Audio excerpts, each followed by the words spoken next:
नमस्कार, मी Sonali nest queen चॅनलमध्ये तुमचं स्वागत करत आहे। तर आज आपण बघणार आहोत पावभाजी कशी बनवायची ती। चला तर मग पाहूया। मी इथे 1 वाटी फ्लावर, 1 वाटी बीट, 1 वाटी वाटाणा, 1 वाटी ढोबळी मिरची, 1 वाटी बटाटा घेतलेला आहे।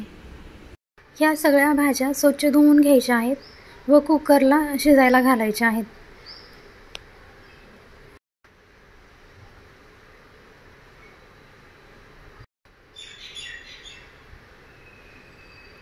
कुकरमध्ये भाज्या शिजतील एवढं पाणी घालायचं आहे।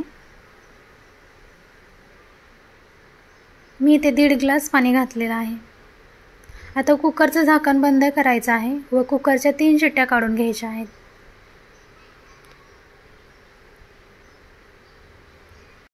कुकरच्या 3 शिट्ट्या झालेल्या आहेत। आता कुकर उघडायचा आहे। भाज्या चांगल्या शिजलेल्या आहेत।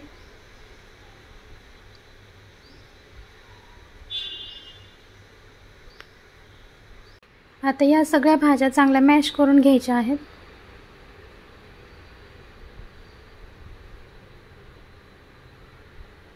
इथे चांगल्या भाज्या मॅश झालेल्या आहेत। कढईमध्ये बटर टाकायचं आहे व 1 मोठा कांदा बारीक चिरून घ्यायचा आहे।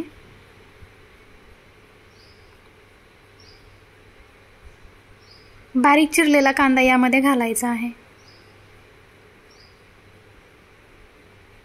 कांदा चांगला लाल होईपर्यंत परतून घ्यायचा आहे।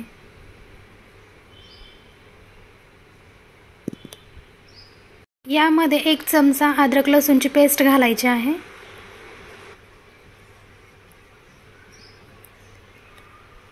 आता यामध्ये 1 टोमॅटो बारीक चिरलेला घालायचा आहे व त्यामध्ये थोडंसं मीठ घालायचं आहे। 4 ते 5 मिनिटं चांगला टोमॅटो व कांदा परतून घ्यायचा आहे। आता यामध्ये 1.5 चमचा पावभाजी मसाला घालायचा आहे व 1.5 चमचा बेडगी मिरची पावडर घालायची आहे।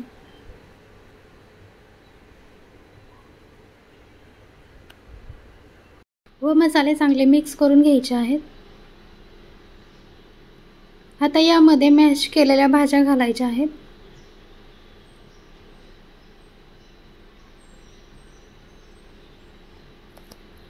भाजी चांगली 7 ते 8 मिनिटं उकळून घ्यायची आहे।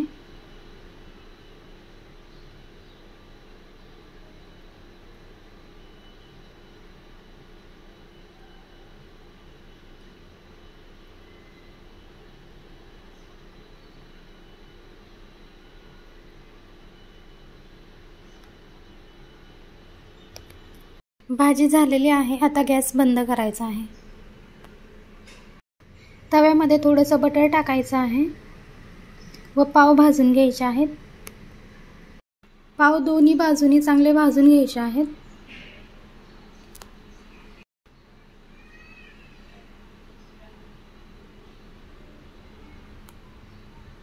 पाव चांगले भाजले आहेत। आता काढून घ्यायचे आहेत। तुम्हाला जर माझी रेसिपी आवडली असेल तर लाईक, कमेंट, शेअर, सबस्क्राईब करा व बेल आयकॉन प्रेस करायला विसरू नका। तोपर्यंत नमस्कार।